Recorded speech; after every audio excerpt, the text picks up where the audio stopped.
Uduasha city, where the sun is a mirror and the moon a shadow.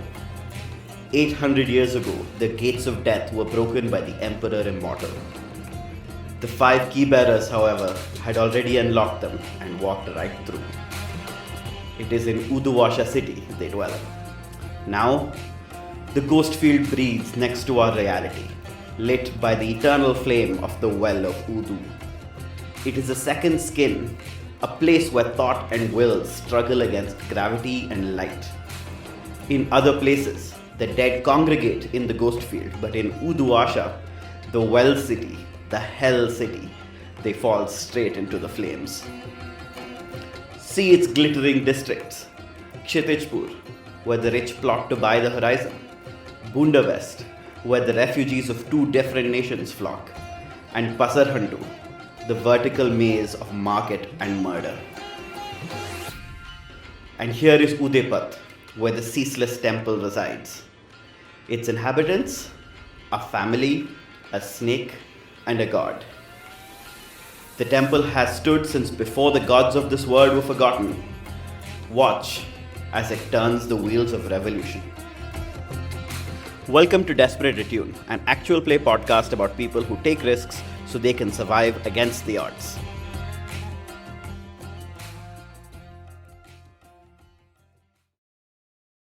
Hi, this is Soumithri. You might notice that in this episode, the audio quality, specifically my audio quality, is noticeably worse. This is because I recorded this episode while on the beach, also on the day of the World Cup final happening in the background. So sometimes you might hear the ocean and sometimes you might hear people yelling as France and Argentina succeed and or fail to play football correctly. Okay, come back to Desperate Attune. Last session, the characters split from where they had been left with the end of their score, which was to disrupt the connection between Hive and Begum Bushundara and the Ashcrofts. We saw inimitable Morrison be slowly cajoled into joining the Roofball team and potentially become one of its sort of main players. And I think now where we find ourselves is in this position. One of the chickens come home to roost. Rose? One of the birds of death come home to roost, which is that I think we open on the scene as Zajidan is peeling an exotic fruit. Probably something you could only get in Akaros. Emma, what is something you could only get in Akaros? Probably some sort of mushroom, right? Wait, no, that's not a fruit. Oh yeah, of course. Yeah, absolutely. Very fast. Yeah. It's like, for some reason, he is peeling a mushroom. And seems to be, like, I think we see him out on the veranda of the Ceaseless Temple. He's kind of, he's got a bowl in front of him with, like, the mushroom peels. And then he's got, as he peels one, he kind of sniffs it. And then maybe, like, if he likes, he sprinkles some, like, salt or masala on it, and then he'll eat it. And then, he's just, like, hanging out. And we see a pair of urchins run up into the veranda, and upon seeing Zajidan immediately, one of them shushes the other and says, Royal Majesty Freya, she's coming here to see. And then, like I think they clearly forget what the name is, and the other one is like, see the royal friends. Yeah, that's what they said. And the first one's like, yeah, the royal friends. Freya's coming to see her royal friends. Yeah. And they're expecting to be like, congratulated. And then Zachidan's like, I have no idea. I'm not in charge anymore. So I think he's gonna just yell out into the temple. Or, anyone who's there. So he's gonna yell all of your names. He will yell Miraz, and then Vickers, Abbas, Joan, is anyone here? I think Miraz pokes his head out of a window. He's got shaving cream all over his face, like half his face is shaven clean. He does this every day, even though I don't think he actually grows any facial hair, really. and he just looks out. Yes, father, what's up? Oh man, it's Zajidan. Sorry, I take back my weird accent. Says, royal person is coming to see royal friends. I think they must be in Isha and Maud, but I'm not sure. Are we expecting royal guests? Oh yes, finally. It's been weeks. All right, excellent. And then I think he's going to poke his head back, and he's just going to kind of like towel the rest of his face off, and he's like, "Oh my god, I'm going to look so disheveled." There's literally no difference between the shaven side of his face and the unshaven side of his face. And then he turns, and then he finds Vickers. What's Vickers up to? Is she in the room? If you are shaving, that means it must be morning, right? Ah, yes. Yes, that means Vickers is asleep. Mhm. She's not a morning person. I think Mira's kind of like leans over you and then kind of just tries to shake you awake. How difficult is this on a regular basis? It is very difficult to wake Vickers when she is asleep, I think. But she, it's not impossible, so she will come to her senses, blinking against the light, mumbling something about monkeys. Skirmish fortune to wake you up. Yeah. The royal Scotlander royal person, whatever thingy, the Freya, that's her name. Freya. What? Freya's here. Freya's coming, and she's going to hang out with what were their names? Maud and Bartholomew or whatever. Anyway, the two Scotlanders we have. Name is Johannes, but for some No. reason Zajidan uses one of their other names. They're royal, and they all have several first names. I don't think it really matters what their actual names are. Miras won't remember. So this Yes. is Yeah. So we see Vickers blink for a few moments and like be very groggy as he says this, and then it sinks in, and she says, "Oh, a royal visit! Oh goodness!" And then she will like go probably straight from 0 to 100, like flies out of bed and starts doing everything at the same time. Brushing her hair with one hand while getting dressed with the other, while like kicking over a can of water with her foot and so on. Just suddenly she is in go mode. Yes. Excellent. Good. I'm going to go and find Joan. You should go and find. And then he remembers that Abbas isn't here. He's probably off doing. He said something the other day about how he's going to spend the night researching in the local library or something. And say, well, it's a good thing Uncle Abbas isn't here. He won't be here to fuck the whole thing up. we can do that really well all on our own. You don't need his help. Yep. And I want to point out that Vickers may have activated from this, but it's still morning and she is still very like confused. So she's probably going to look even more eccentric than usual once she is. Are you one of those people who get fully dressed to go out and then kind of lies down to catch her breath and just falls asleep again? Yes, I think she ordinarily is exactly that kind of person. So Excellent. I think we can both go find Joan. That's probably the best. Yeah. Okay. Where's Joan? Where does one find her? Has she already gone to meet the Scotlander royals and doesn't actually need to be told what's going on? I think she's probably in her room, jumping from wall to wall as morning exercise. Oh, it's incredible. Are you capable of? Is it like one leg on one wall, another leg on another wall, that kind of thing, or is it more like Is it dynamic? It's like when you have someone practicing for parkour or something, where they jump against one wall and then push off to the other one. Also, like if it's one leg on one wall and the other leg on the other wall, either Joan has incredibly long legs or she literally lives in a monastic cell. She does live in a monastic cell, but she does live in one of the smaller rooms. All right.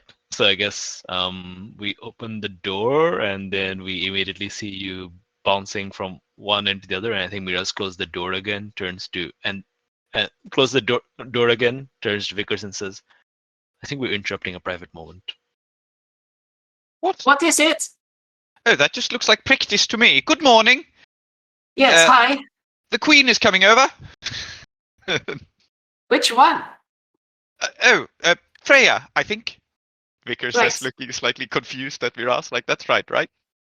Yes, yes. I believe that's the pretender's name.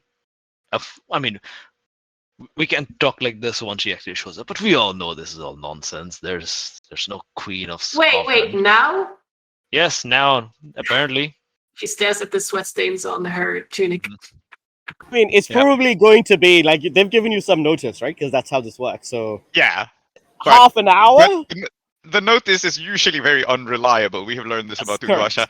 However, Correct. Vickers is prepared. She says, like, don't worry, Cousin Joan, I brought you a change of clothes, she says, because she thought about this, but it is going to be a very random change of clothes, because again, Vickers is not good at thinking these things through, and also has an eccentric dress sense to begin with. Mm-hmm. So she says like, "Oh, you are a light," and then Yes. realizes what has actually been brought to her. Yes.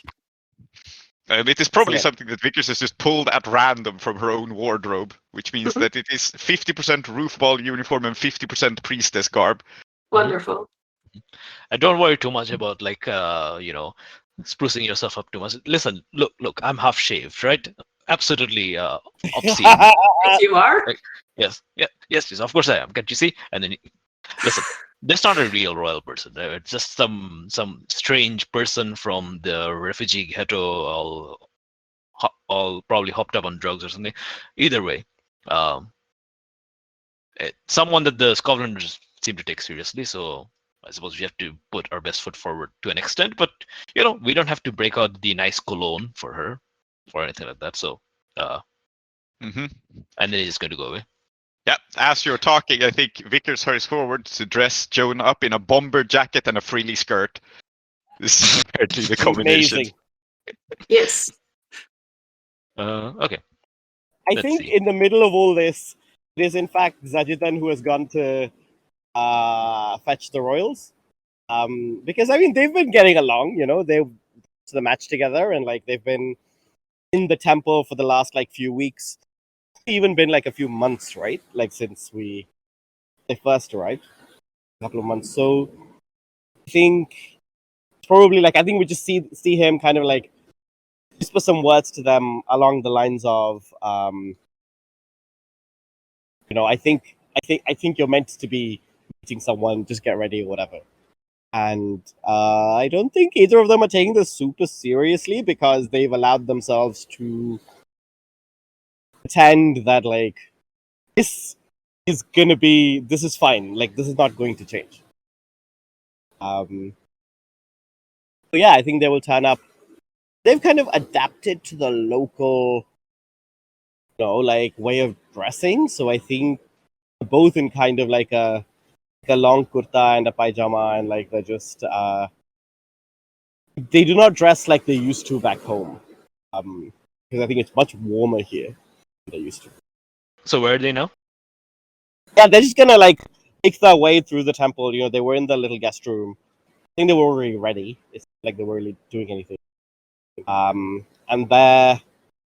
Oh, I think what they will do is they will head to the place where all of you normally meet for meals, just like this dining room that has a little like balcony outside, right? And that's kind of where we have seen kids previously, get rid of monkeys and. Yeah.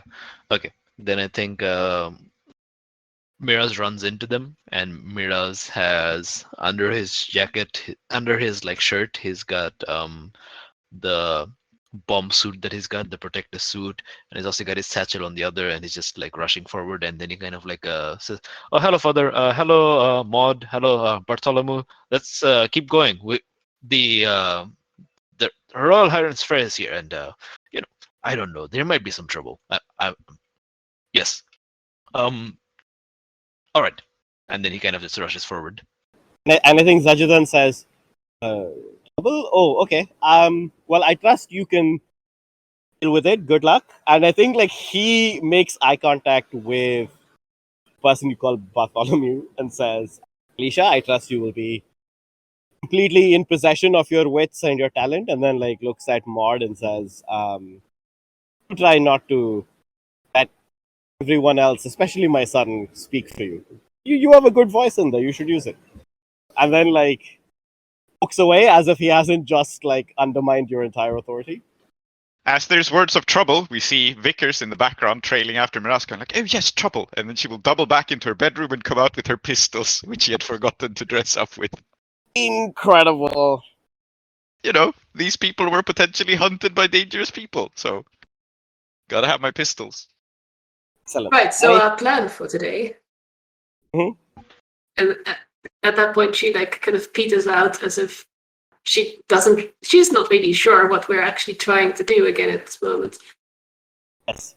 I think as you say this, Johannes will say, "Look, I know you want us to leave, and I know that we're very unsafe for you and your temple, but Maud likes it here, and Maud likes it's very safe. And I've been learning how to take up a trade, and I think what they have not told you is that I rolled on a random table for this, and the answer that came up was sailor. So apparently, Johannes has been learning how to be a sailor in the landlocked city of Udawasha. Whatever that means. I guess she And rides the river and the canal and the underground river. No, Abbas has a book on it. That is clearly why. even practicing their knots. Maybe it's sailing, it's hang gliding. Oh man, you know what? I bet that's what it is. Yeah, so maybe it's that like they've met Sheikh Abdullah, who is a hang glider as well, and they've been hanging out. Yeah, I bet that's what it is. So I think like Johannes is like, so we've been improving ourselves, and I don't know why you want to introduce more chaos. And as you're having this conversation, I think we see Padmamukhi lead in your visitors. And there's three of them. First one is someone we've seen before. Of course, it's Marion. She is... I think she's got like a fairly like severe bandage wrapped around her head on account of the brutal head injury she took not so long ago, which is still to like fully heal. She looks very like unhappy about being back here. The second is Freya herself. What does she look like? She is very young. Probably like on the late side of teens, of her teens. Very skinny, very clearly underfed, and probably her parents were also underfed. So it's kind of like very peasant serf kind of vibes, but with a refugee crisis on top. She has, however, startlingly yellow hair, and her very sunken gray eyes kind of look at you in a way as though like she stares into your soul and she gets it. Right. And it's not your fault. I think third person who enters is... I've been thinking about this, and I think this is the right time because you've also teared up. So I think the third person who enters is a lawyer. And his name is... Yes, his name is Hardil. He looks very calm, he's dressed very properly, and I think in the Akarosi style, which is, like a suit and a tie. It's incredibly well made. He's got these glasses on with like thin gold rims.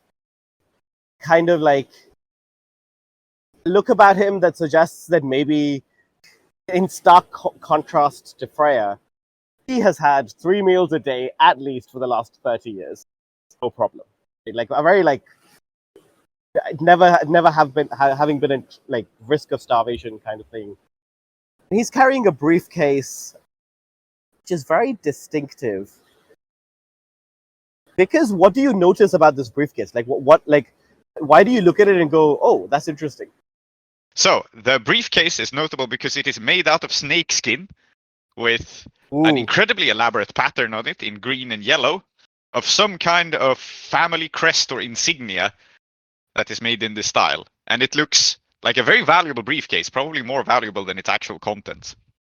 Yes, absolutely. And I think the insignia is like a maker's mark. It's like the signature of the master leatherworker who made it. And I think it is a pair of crossed torches. I will also point out that given that it is snakeskin, it is entirely possible that there are secret messages in there that only Joan can read, and that perhaps not Yes. even the briefcase's owner is aware of. Absolutely, yeah.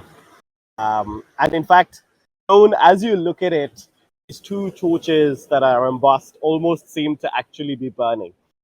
Snakeskin, the leather, seeming like it's almost still real. Oh shit. He doesn't say anything. And I should note that we as players know that this is the lawyer of a very important NPC whom we haven't seen on screen yet.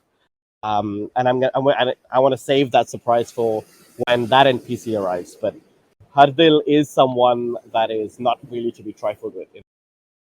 But he's going to keep his mouth shut. He's just standing behind Marion and Freya. And Freya looks at Maud with this infinite care and understanding, and she says, "Oh, cousin, what have they done to you?" As if to be like, "Oh my God, I can't believe you've been through all of this." And like she just kind of like opens her arms as if to be like, let me take you into my embrace. And that is absolutely what will happen unless someone does something about it. I think like there is an immediate connection here. Whether this is because Freya is actually royal or because she's touched by something divine is not clear. Is Maud like, who the fuck are you? No, she's in fact not. And I think that is surprising to everyone. So they both have this very positive reaction. Yes, they do all so both the royals, Johannes and Maud, have this positive reaction to Freya. And I think that the kind of thing that it's not obvious why it's happening. It's not that they are actually long lost cousins necessarily. It's rather that there is something going on here that might not be able to grasp immediately, but we know that Freya has been touched by a forgotten god also, in addition to whatever else she is. Yeah, I think Miraz is a little bit surprised because I don't know if it's super common knowledge exactly who Freya is and all the stuff that we have in the player notes and so on. But we all know that there's no way there's an actual Skullblander Royal in the Skullblander refugee ghetto. Yes. This is just someone who claims to be, and we understand on that level. Yes. But this instant acceptance and this kind of faraway look in her eyes, this because even Miraz feels it, right? All the self-doubt and so on that he feels about his positionality, will my father survive, all of that. He feels comforted, and this is weird. He doesn't get it, he doesn't like it. So I think he is, if it were anyone else, they'd probably try to study this person. But I think what's happening with Freya, it's beyond just study. It's going to be an attune. Try to figure out her out. Oh man. I think this is a role. I think you are in a desperate position because you are trying to attune to something you do not understand. And there are many things that could potentially go wrong, or even worse, go right, but not in the way that you would like. But what do you want to... You want to find something out about her or about what is happening between her and the royals? What is your goal? My goal is to understand what exactly she is.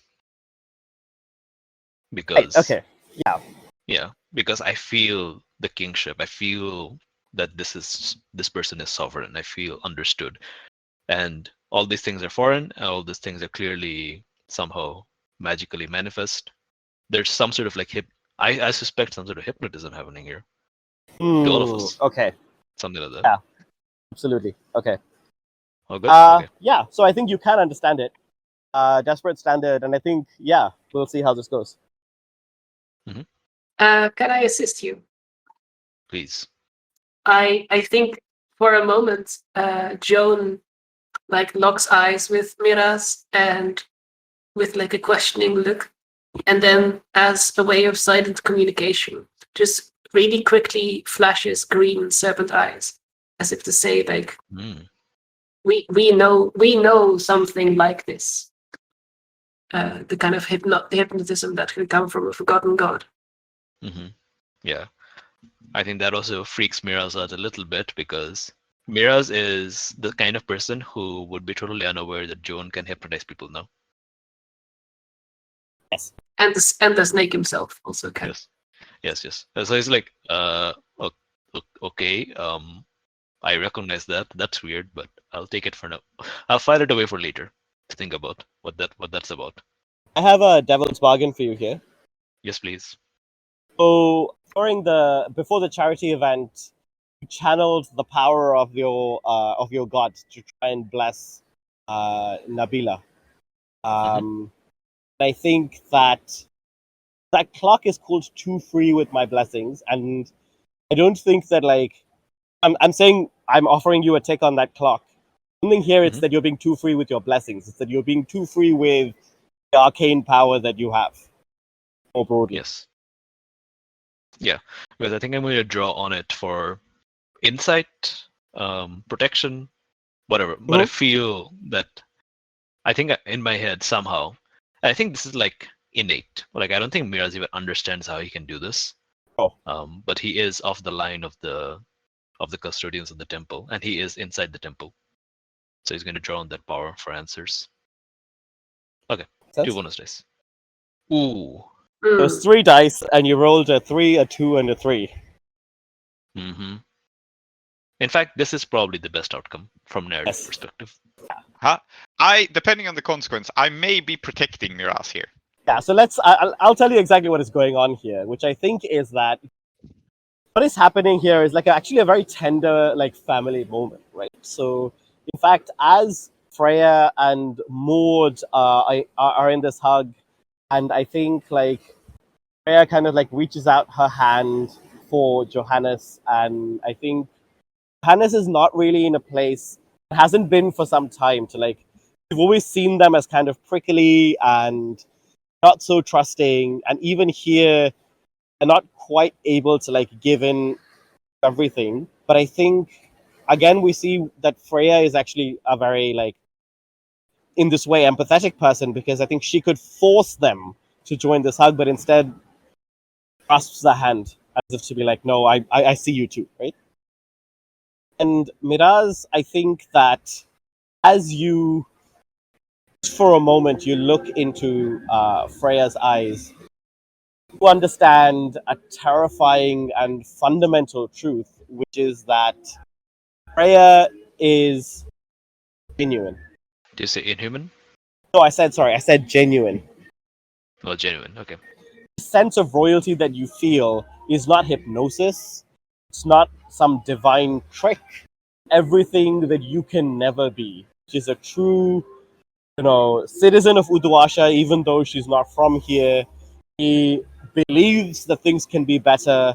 She's not perfect, but she's, knows her flaws, right? And basically every insecurity that you've ever had, all those insecurities that just 1 moment ago she was in fact soothing with her presence, they just come back immediately and they hit you in the face, as she kind of just seems disappointed that you would try and suspect her of something when there is nothing to suspect here. I think I am in a position to protect here, if I may. Uh-huh. Because the consequence here, if I understand it correctly, is this immense psychic damage to Miraz's self-esteem. Yes. I think there's 2 levels here. Uh-huh. One, there's the immense psychic damage. The other is the lost opportunity. Yeah. I'm going to resist lost opportunity. And I'm going to resist. I'm going to protect you from the damage to your self-esteem, because as they step forth and you realize that she fits in perfectly, and what do you have that owns up to it, there will be a loud slam of a big pot coming down on the table, and then Vickers will look towards them and say, "Oh, so glad you're here. You're so welcome.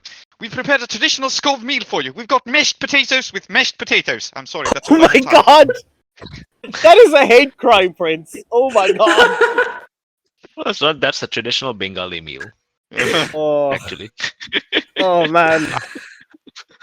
Very good. Yeah. Excellent. This seems like So a the spell resist is with resolve. broken. Yes, basically, I'm breaking the spell by slamming down pots of mashed potatoes. And Or do you want to resist with prowess, with your cooking prowess? no, I'm resisting with resolve. I think resolve makes sense. Protection here. from the supernatural. I will remind you. So. Oh, I missed my bonus die, but I rolled a 6 anyway. I Oh, might nice. crit. Let me throw on my bonus die.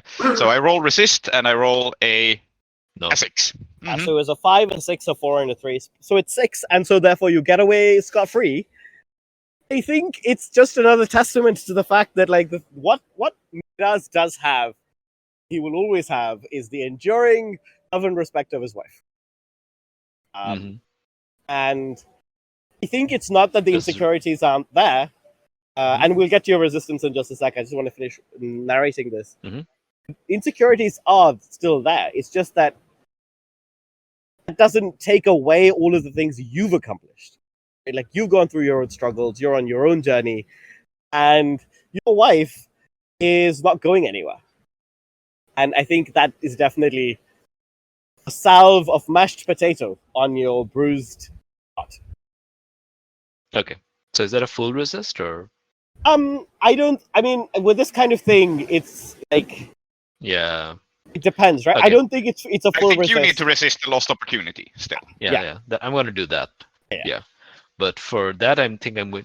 I mean, I won't note it down as level 1 harm or anything like that. But in my head, I have level 1 harm. Need to prove my worth or something. Exactly. I think like one of the things that I like is that when we all kind of agree that the psychic damage is real, and it is real, right? Like then we don't necessarily have to Mhm. track it mechanically. And I think Miraz, especially his insecurities, are a very interesting part of him because he is conscious of them, but he also has support for them. So Mhm. kind of why I like kind of exploring this. And you can always tell me if you feel like I'm pushing too hard on that, and we can. No, that's fine. Okay, no worries. And on top of that, I do resist with insight, and I kind of like, as I'm kind of like feeling these things, I suddenly like blink, and like the sound of the pot kind of breaks the spell, and then I kind of go, no, that can't be royal. There are no, what? No, there's something else. I'll have to. She beat me now, but there's clearly some sort of big logical gap here. This person cannot be the way she is, right? These feelings don't make sense from this person, from anyone, especially some 16-year-old refugee kid. No. Hmm. Has to be more. Absolutely. And I think he's just going to kind of like stand aside and kind of like simmer a little bit. He looks a bit annoyed, but he's, as far as he's concerned, like this meeting isn't about him. It's just kind of facilitating it. So we'll see what happens. I think with your resistance and the way you've narrated it, and the fact that you took that devil's bargain, you leaned on your god, you can definitely touch a bit of the divinity in her. I think that you don't recognize it as divinity necessarily, but you know there is something there. It's like it's not just you're not just like deluding yourself, right? Like you are genuinely able to see that, and I think that's why like as you move away, there is like you have found something out. I think Freya lets go of both more than Johannes and says, "Cousins, I am heartened and delighted to see you here. Oh, what a joy, what a relief to know that at least some of our family has made it out of the homeland. What a place you have found yourselves in." And she's kind of like looking around, looking at the mashed potato with mashed potato, looking at like the crew, and then looks at Joan and says, "And a fellow countryman, how came you to be here?" She sits, not knowing what to say, for a moment. I suppose I went looking and found this place. Family connections, that sort of thing. And then feel somewhat ashamed at the like vagueness of that answer. I mean, Freya is just a genuinely understanding and kind person, right? So she kind of nods and she says, "Our paths lead us often far from where we think they must, but we always find ourselves where we should be." And then she kind of like stands a bit straight and says, "But where are my manners? Since you know my compatriot Marion, she has told me such stories about you. I cannot wait to meet and hear more about you." And then she to this taciturn man behind her and says, "And this is Hadil Subramanian. He is one of the greatest lawyers in Uduasha, perhaps in the entirety of Iruvia, and he has graciously agreed to accompany me as I go about my day for the next few weeks or so." And then I think Hadil just kind of like says no and offers nothing else. This man is like a stone wall. You cannot tell anything from him. Vickers will smile at everyone present, not understanding at all what is going on. She has just registered this. Freya seems a very charming woman. And she will say, like, "It's so good to meet you all. Do sit down. Hurry up and eat. I think the potatoes are coagulating." And then she will take her seat. Very good. Yeah, I think everybody will take their seats. And they're all very good guests. And I think Arian is like, we'll just snipe a bit before like Freya tells her to shut up, and Marion will just be like, "Even real mashed potato, you have to," and like just like starts poking at your recipe and telling you about all the things that you've done wrong before. Freya's like, "Don't be such a rude guest." To be clear, Vickers holds absolutely no grudge towards Marion. Like, we had a match, one of us got very injured, it happens, you know. Yeah. Two things before we go forward. First of all, Prince, why are the mashed potatoes coagulating? What has Vickers put in them? Well, you have your chemistry lab, and Vickers does not have the best sense of spices ever. Oh god. And you do have binding oil, so I may have You- mixed up some recipes. I beg your fucking pardon? Look, cooking is hard, and I was sleepy.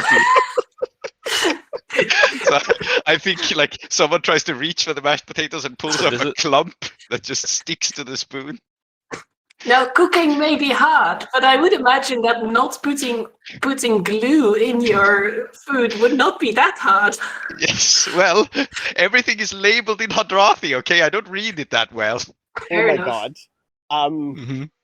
I think no, please go Miraz on. becomes aware that this is Yes, I think basically we will discover that this food is actually inedible, like correct. as soon as people try to eat it.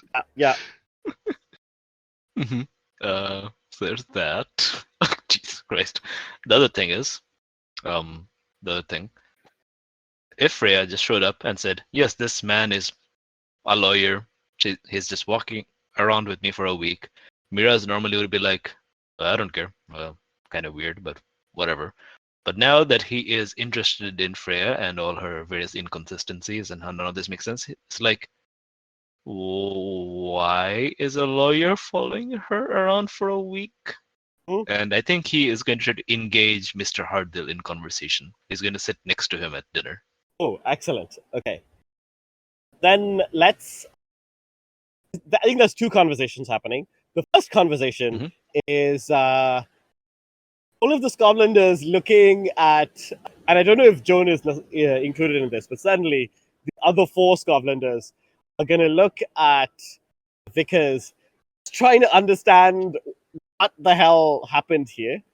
And it's entirely possible that in the course of this, Freya will say nothing like, learning from your mistakes, and may indeed try to make mashed potatoes herself in your kitchen to try and teach you this. Yes, good. I appreciate this. Jeez, what a nice lady. She's just so sweet, definitely Yes. like sometimes gazes into the distance in a way that's a bit weird, not the worst thing you've ever seen, right? And like is engaged in incredible conversationalist, engaging everyone at once. And he does conveniently leave Miraz alone with Hardil for a second. You'll notice, by the way, that Hardil didn't put any potato on his plate, and he's just sitting there. So yeah, it's your move. Mm-hmm. Yeah, look him in the eye and say, "All right, Mr. Hardil's Subramaniam, wasn't it? What's going on here?" There is nothing going on. I am merely assisting Her Royal Highness Freya in her day-to-day activities, and I'm learning about the manner in which Like what? What's that involve? she is extremely involved in the activities of the Scotlander Royals. Sorry, the Scotlander refugees. Like, by the way, any error I make here is not Hardil's, it's definitely mine. Like, he's like a very Yeah. smooth operator, right? Mm-hmm. Yeah. He says, very interested in the Scotlander refugees. I've been assisting her with some of the bureaucratic forms and such that tend to crop up when such matters arise. And it is my opinion that they are being very badly treated by the government of Uduasha, and I've been trying to help her with that issue. Mm-hmm. And okay, so Miraz is very well dressed, which means Miraz knows clothing. He knows, and he's got his nice satchel. It's obviously nowhere near as so. It means that he probably even knows the maker's mark of the, I don't know, whatever Gucci equivalent Yes. this man is carrying around as his briefcase. Yeah. So anyone with any sort of sartorial sense who's spent time in Uduasha can like look this guy up and down and know that there's no fucking way a refugee is going to afford this man. Yeah, 100%. Yeah. So he's going to be like, and you do a lot of the what was that word? Pro bono. Yes, you do a lot of pro bono work for refugees. You must be a very kind-hearted person, aside from being apparently the best lawyer in Uduasha. Oh, I'm afraid that Her Royal Highness is merely prone to exaggerating my talents. I'm no savant at law. I've merely been doing this job for a very long time. He studiously avoids answering your other question. Mm-hmm. I think it's a role here Yeah. to get anything out of him, is what I mean. Like, he's very good at like reflecting and like thinking very broadly and vaguely. Yeah, and I think let's see how it goes. But I think Miraz is going to kind of like scratch his chin and say, "And any particular reason she brought you along with her today to meet Bartholomew and Maud?" You mean Alicia Johannes Sophie? That's the. Who's that? I think he's taken aback for a second, as if it's like, do you really not know? And then he's like, no way, right? Like, you're just fucking with it. And he says, Did they have another cousin? well, the fact is that I am accompanying Her Royal Majesty on all of her affairs, whether be they large or small. And well, I've heard so much about your temple in recent times. The Roof Ball Gazette had a little piece on your charity match some weeks ago, and here there was some recent. There was a cafe of some kind somewhere in the Imperial Quarter where there was a little mix-up, as I understand it. So I thought it might be of some interest. Yes. So here's the thing, and then he kind of like looks at Hardil with his fingers steepled, and he says, "You seem to be a very good lawyer and also a lover of charitable causes. There's a lot of people who seem to have their eye on this temple for who knows what reason. It's just a bunch of moldy old bricks. I mean, sure, there's the new electroplasmic lights outside and all that. We're doing what we can, but I don't get it. It's just whatever. But people seem to be really interested in persecuting us, and so on. I don't know if I'm going to try to. We're trying to deal with things in our own way. I think the sort of like civic action to get the temple demolished and refurbished. That's managed to be stopped, more or less. We have managed to come to some sort of settlement. But I think what this temple really could use is not just a good lawyer, but a lawyer who's generous with his time. Because, of course, if you were to represent us, there is no way we can pay you. Oh, this is great. Okay. You're being like genuinely vulnerable here, right? Yeah, I guess you could call it that. Okay, so not genuinely vulnerable, semi-genuinely vulnerable. I would, let's say if Miraz were the kind of person to be vulnerable, this would be vulnerable. It's Okay. just Miraz talking. Oh, yeah. Okay. Yes, yes, it's fair. It's fair. Yes, Yeah, so he's vulnerable. in that case, I think that this is a role, and I think you're in a. I mean, this guy's just so good. Sorry, I think you're in a desperate position, and the desperate position here is that he figure out much more than you would like him to figure out. I think that you can have standard effect here, which is that he will be willing to. I think what he will be willing to do is come to some agreement with you. It may not be for his time specifically. It might be for like one of the people who works for him, but it'll still be of like very good quality and so on. He may just not give you like his personal attention. Like someone from his firm might be willing to do something. Okay, so here's the out of character situation, right? This guy is the lawyer of the Hive's biggest competitor, a crime boss. This is a mob lawyer. I have decided to hire a mob lawyer and have asked him to do it for free. Yes. So this can only end wonderfully. Yes. So the reason that like I think standard effect you cannot hire him personally is that he is a mob lawyer for the biggest crime genius entrepreneur in town. So he's not just going to do it if someone asks him, even if they come to him with a very compelling case, right? That's only possible on, say, with great effect. I think you would need to push for that. Or, it's standard effect, you could get in and you could like work your way up over time. Now, you may not be interested in that, but I think right now, that's kind of where the fiction is. Can I set you up? I think I can take an action to set you up and give you great effect here, although it's kind of bad. I also had an idea for how to get great effect, but you go first. So the way I can set you up probably is to highlight to this man that he is working for the rivals of the Hive, and I am a sister of a Hive member who is now quite deep in, so maybe I can use this to dangle for him. Oh, I was wondering whether you were going to lean on Freya in some way. Nope, we're just going to go back to Elizabeth. I'm leaning more on Lizzie. Yes, excellent, fantastic, I love this. Can I perform this? Is it a setup action? If so? Yeah, I think, like, how do you plan on revealing this to him? I mean, like, he kind of knows, right? But he doesn't necessarily, like he knows the intricacies.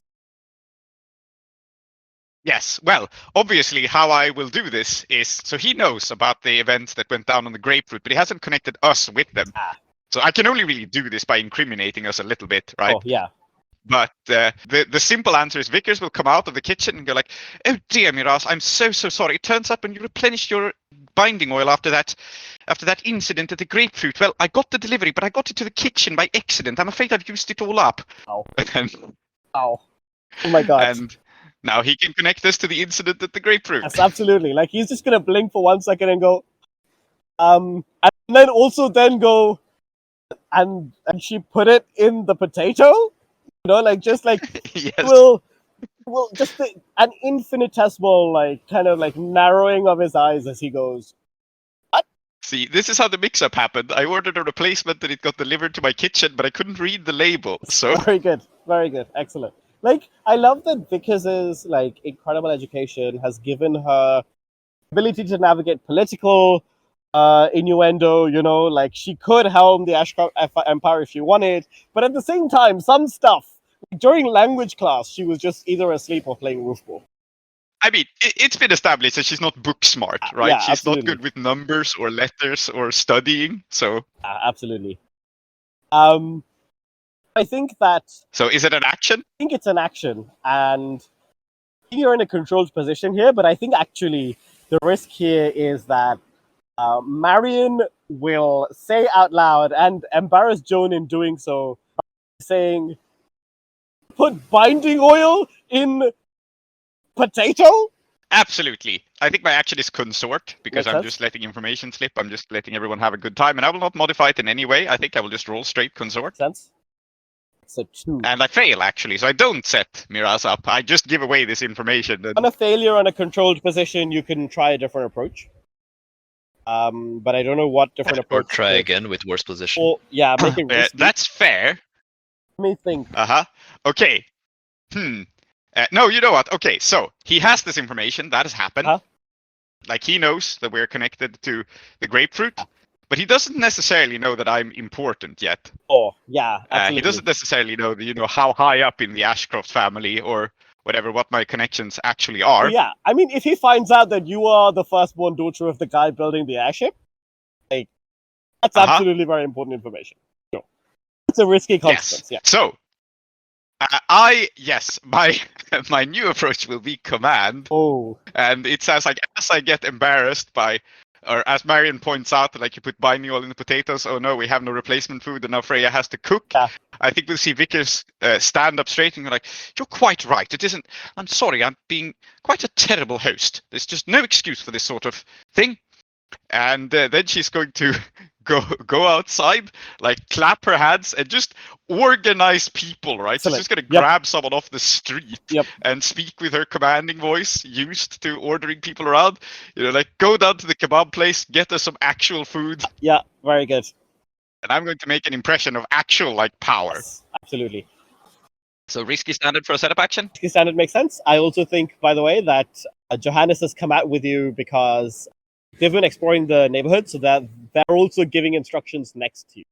Not exactly an assist from them, but it's like, they've been much more outgoing than the sister. Yep. Okay, now I get a 4. Or So a I 2 and a generate 3. some consequence, but I do set Miraz up. Like, basically, what I think Vickers accomplishes here is that she actually drives home that we are important people. Like, it's not, partly it's that Vickers is used to commanding people as a noblewoman, partly it's also like the temple has authority. Absolutely. When she orders people to just go get me food, no, I won't pay you, people do it. And that kind of drives home that Miraz is more important than he seems. And I think that what also happens is that, like, you see the scene, and then Johannes, some back talk from, like, one of the people, and Johannes is like, not above using your influence either. And so they're like, who you're talking to? This is Victoria Ashcroft. And that, combined with the fact that you are half in priestly robes, again, makes some stuff, like, he's connecting some dots very quickly, right? Yeah. So what's my consequence? I think the risky consequence here is that I have a suggestion for a consequence I can take, which I think makes sense.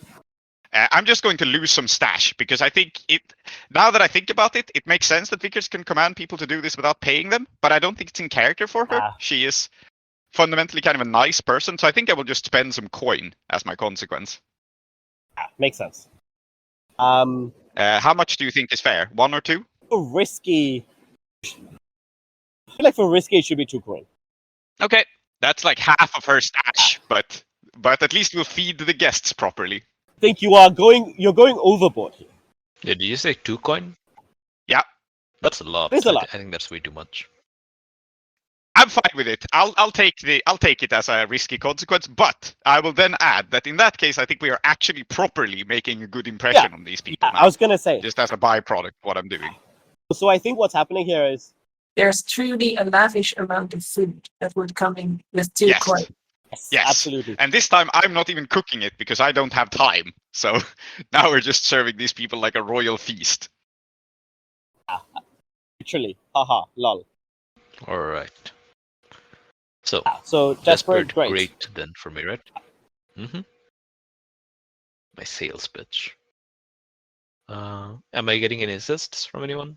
I'll just spend the stress and fold an assist into what I did. I've already put so much resources in it. I feel like it makes sense for me to also. It makes sense that this stresses Vickers out some, but also gives you a die. Sounds good. Any devil's bargains? Oh, are there any devil's bargains here? Can't think of any, but if anybody else can, I'm open to. I can give myself a devil's bargain. Cheers. I need to add some transporter. to get him suggestible. I have another devil's bargain for you, which is just establishing something about him. Mhm. So you haven't run into this man until now because he's been busy, but he is a Foundation member. Oh. I would suggest that as a devil's bargain. So you're like gonna have to deal with him when you go to your club and stuff from now on. Yeah, I like that. Three, is that okay with you? That's definitely, yeah. Yeah, 5 for 3. It's a success. Oh yeah, a 5, a 4, and a 3. Okay.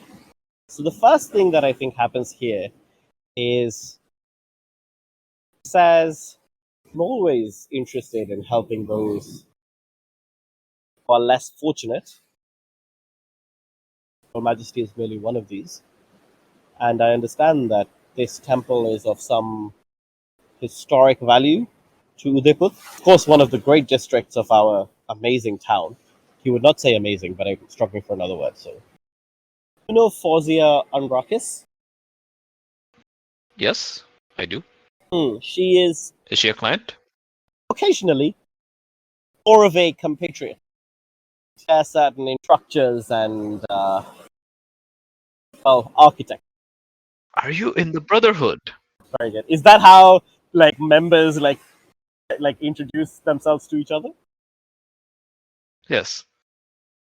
And I think this is maybe the first somewhat genuine expression that you see on his face, which is of intrigue, and he says, I think we do the very complicated Masonic gang sign. yes, I'm sure you do. And he says, I had not realized. But I have been traveling. Fawzia has been bothering me to make an appearance. Oh, well, then there's no question about it. You have to work for us pro bono. and I think when you say it like that, he thinks to himself, okay. And he says, oh, how could I refuse? But in that case, I assume I might be able to ask you a favor. Of course. That's the entire point. Excellent. I will ruminate. You scratch my back and I scratch yours with this, and then I kind of like extend my arm. Incredible. He looks at it and he says, well, technology is not my particular strong suit, but that certainly seems impressive. In any case, I will think on this matter. I do not think I require your help in any way right now, but I'm sure something will turn up. And the only thing worse than doing something for a mob lawyer is promising to do something for a mob lawyer in the future without knowing what that thing is. I mean, I'm not going to resist. He's part of the Brotherhood. Yeah. If he needs something, I'm ready to. Well, I was going to say lay down my line. That's not true. But lay down my line. That's not true. But if he needs me to pick him up and drop him off somewhere, I can do that. Wait, I don't have a car. I can do that. Anyway, that's the kind of thing. Yep. If he needs groceries, yes, okay, I'll do that. Okay, so you're just taking this desperate consequence of being indebted to a mob lawyer. Fantastic. Of course Not just any mob lawyer, by the way. This is Munna's lawyer, and Munna is gonna hear about everything that happens here. It's not even a consequence. That's gonna be excellent. Very good. He's going to hear more about it in a second, because I think at this point Vickers enters, wiping her hands, having handled all the food order, and she says, well, that should be that. I've got a replacement meal, catching everyone up now. It ought to be enough food. Remind me, Miraz, how much is 1 lakh again? Oh my god. It's a lot of money. Let's put it that way. Yeah, I mean, coin is the imperial currency. I'm sure that the slugs or whatnot are used locally, and I have spent a lot of money. So I think you know how in Akros they say a coin when they mean a lot of money. Oh yes, twice that. Like 2 coin. oh, I see. I really ought to catch up on my mathematics and my Hadrathi. Yeah, I think Hardil just kind of looks at Yuras and then says, I suppose with the kind of expenses that you have on food that I aid, you will have to remunerate me. And then he kind of clears his throat and says, Your Majesty, would you like to return? I believe you had some issues to discuss with us, and, well, food appears to be sorted. And I think that actually in this time, what Freya has done, she has cooked aloo pakoras. Because she wanted to do something that is kind of Goblin inspired, and you definitely have potatoes in the pantry, but at the same time, somewhat more Udwashan. So she made like fried potato batter. And she's found some chutney. I don't even know if you knew because that there was chutney in the kitchen. She's found it, and it's very good. Nope. Um, I did not know. I mixed that up with another one of Miraz's alchemical Oh my ingredients long ago. All this time, I thought that was like fire grenades.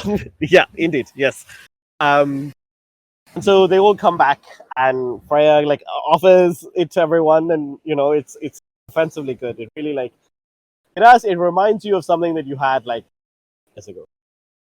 Just the right level of spice and just the right crunch, that kind of. I eat a little bit, but because I don't trust this person and because I want to be loyal to my wife, I'm going to mostly eat the binding oil mashed potatoes. I don't think that's good for you, but I'm going to resist with prowess. Wow. Okay. Yes, please do this. You would have to. It's a 4 and a 3. Yes. Okay. I mean, it does. Yeah. Uh-huh. Okay. good. That's okay. I also have antidote, which I will take afterwards, but fuck this Yes, person. good. I mean, yeah, absolutely. I think Joan eats a little too, and then smiles fondly. Nice.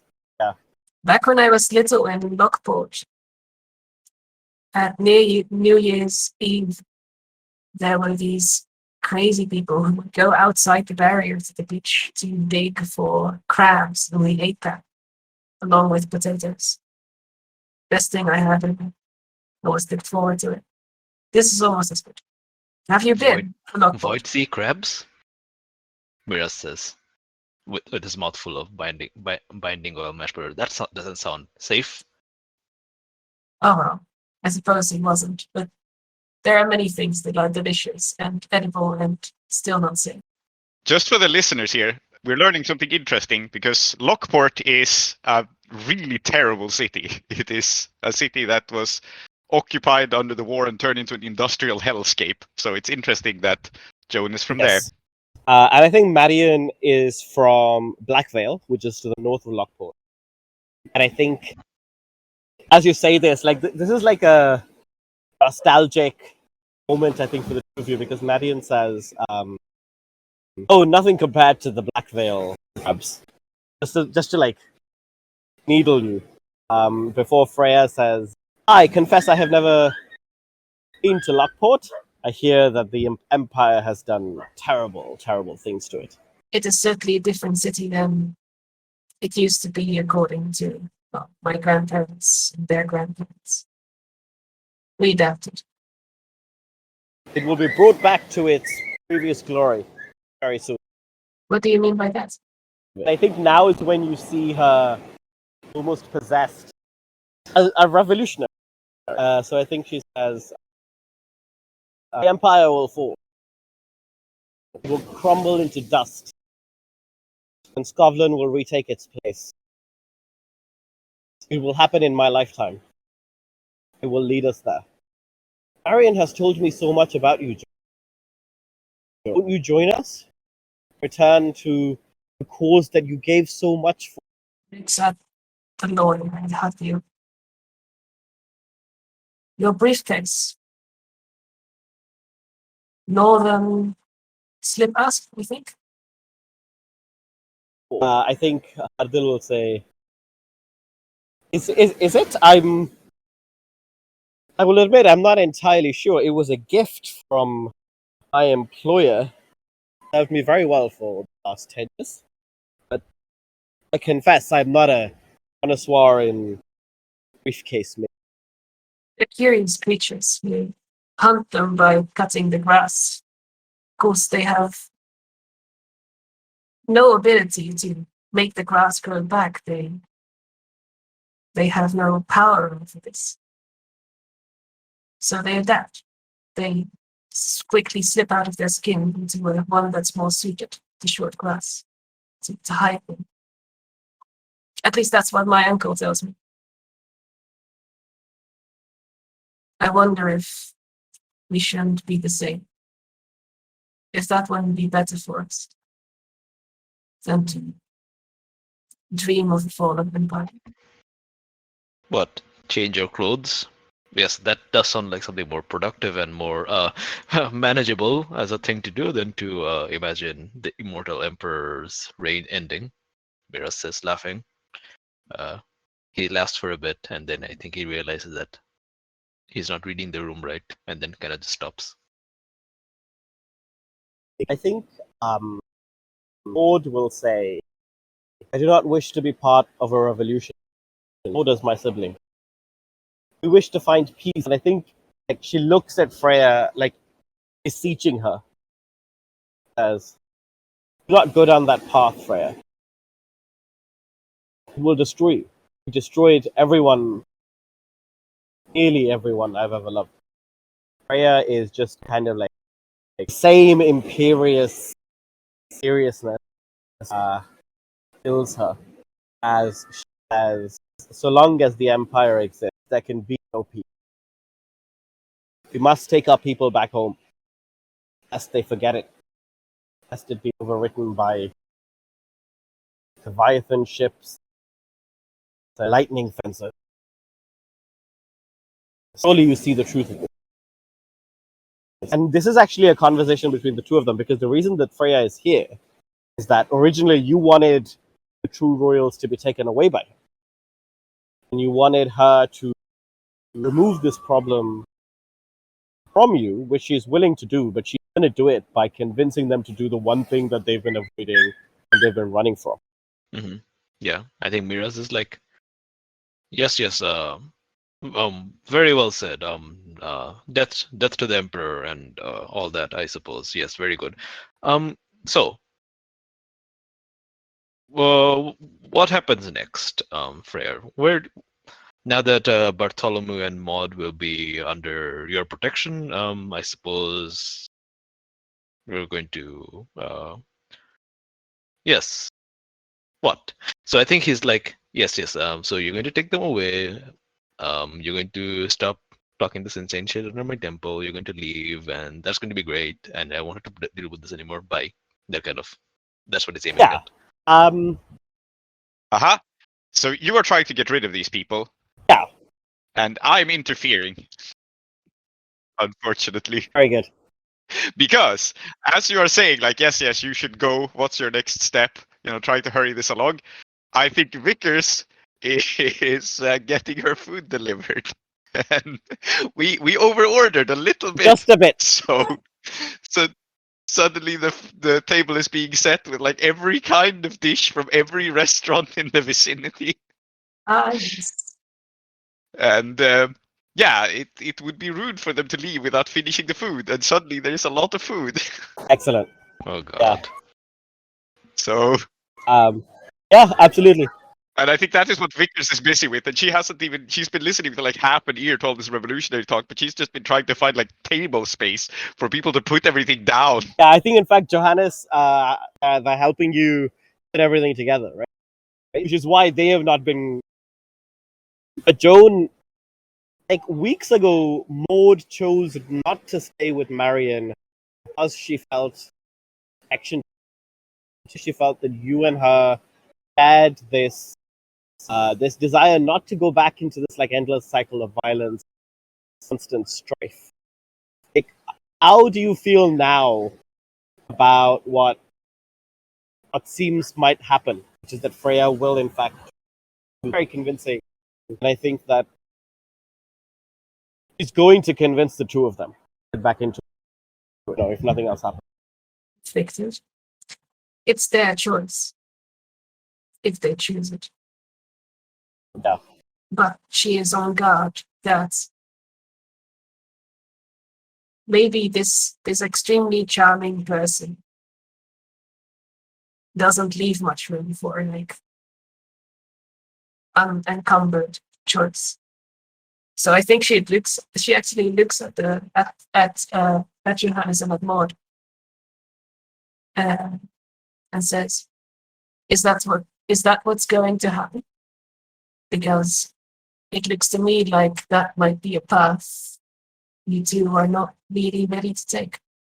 Avid devotees of two different gods are now like focused on Maud and Johannes, which is not somewhere that anyone really wants to be. Just want them out of my house, man. Well, yeah. Unfortunately, stress. And I think Maud says, there is nothing new in this world. Light goes out and then it comes back in. Or at least that's what it said in that silly book that we found in that temple. Something about, nothing ever really changes and everything's a cycle. And she will then like sigh and look at Freya and say, "You really think we can change it?" Freya will say, "Yes. We will break the back of this empire, kick them back to the holes that they crawled out of, and our homes will be proud once more. Just join me." What will change? I know people who are much older than you and I, who once said those exact same words, or at least with the exact same meaning. But when I look outside, the Empire is still there. So what are you doing differently? I think actually Marion is going to respond because I feel like this is an argument you've had several times. Marion will say, "Not about what we're doing differently, Joan. It's that this time we don't have people like you who don't really believe in the. This time, every single person in our movement committed. This Freya won't lead us astray." And I think this is like the betrayal that Marion has always held you personally responsible for Faye. She says, "Sometimes I'm glad that you left, fucked off, didn't stick around to see all of the things that were going wrong. It just meant that we were never gonna around anyway. We could just never trust you, could we? No, you just left. But we're not gonna leave. We're gonna stay together, and we'll make this happen." How could you if you scream betrayal every time somebody asks a difficult question? It wasn't the asking. It wasn't the asking. I know. I left because you didn't answer. I think Freya steps in and says, in that case, the answer that I think at this time, the gods are on our side. This time, temples of Scotland no longer be empty. We have power that the Emperor himself fears. He has destroyed that which he cannot control. Not destroyed us yet. He has not destroyed my god. And Zoheb, I think this is the time that Miraz does actually succeed in that attune that he failed at the beginning of the like. And someone openly says, "Oh, I'm connected to a god." You don't really need much more than that to kind of connect. Yeah. No, I think Miraz is kind of just sitting there. I think I know how Vickers will respond because she has been overhearing this like kind of hostile conversation between Joan and Freya, or no, Joan and Marion. And I think she will look at Marion, and we actually see Vickers get a bit annoyed now at this hostility because she's been doing so much to set this up, and she will set down, like serve up something before Marion. She says, "Well, I don't know about your gods or your revolution or all about these political ideologies, but I do know that this temple has stood since before the gates of death were broken, and that we offer hospitality, and that you are a guest under our house. We have looked after your people, and I think it would be nice of you to show some gratitude for that." Oof. And I will just point out that, we have hosted these two people that these revolutionaries have been looking for, and they really ought to, thank us for that. Yeah, absolutely. Mhm. I mean, Thank us, take them, and leave. Uh-huh. Maybe. But my angle here is to actually get these people to, to feel like they owe us something. I honestly don't think that this is a role, because I don't think there is a chance that this doesn't work. I think like you've hit them exactly Mhm. where it's going to hurt. Like this is exactly the Yeah, Marion can look down on Joan however much she wants, but the Yeah. fact here is that Joan solved this problem and Marion Exactly. didn't. Right. So And I think that like he has no choice but to accept that. So how about whatever you roll here, you will impress upon them, that they are in your. absolutely. I roll a 5 6. and a 6. Yeah, I mean this is perfect. I think with a 6, what you get is that Freya puts down her cutlery and looks to have been rude, and for that I apologize. Not just on Marion's behalf, but on my own behalf as well. I promised that I would find my family, and I took a reasonably long time. I should have done so as soon as I heard you were here, and I'm very sorry. And like she looks at Maud and Johannes as well, and like puts them in this apology. She says, I should have come for you much sooner. Whatever the differences that Marion and Joan have, whatever differences that Joan may have with me, undeniable truth is that you have aided us, have aided people that I love, that I could not. This we will be that forever. And when she says forever, I think Hardil just like offs very like subtly, being like, not the kind of thing you want to just say to people, Yeah. And Freya Mm-hmm. is still like, a royal in her head, so she's not gonna let someone tell her how to behave. Yeah. And I think Vickers will smile back at her, taking this in good stride, and she will say like, very good then. It's true that empires may rise and fall, and I don't know very much about that, but one thing is true, and that is that you will always get hospitality in the Temple of the Chakraborty. And I think she has decided this is one of our principles absolutely. now. And this is what we do. I'm gonna write this down because I think it's important for me to remember this, that like not only have you decided this, but the lawyer has heard you say as one of. So yes. Well, our temple has stood here for longer than this empire has been around, and it will survive when the empire goes down too. And Vickers is certain of this. Yeah, absolutely. And if at some point you need to fight someone, then the temple may be a place to do it. Mm-hmm. And then Mira says, "You will always find hospitality here, and we will always help you get back on your feet and go on to where you need to go." Yes. Very good. Very good. Amazing. Yeah. So I think in that case, I think what will happen is that, like, as the meal is finishing up, Freya will say, "Well, we are grateful for your hospitality, and you can call on us whenever you like. It'll be good to have my family come home with me." I think that probably what's going to happen now is that Maud will go with her, no problem.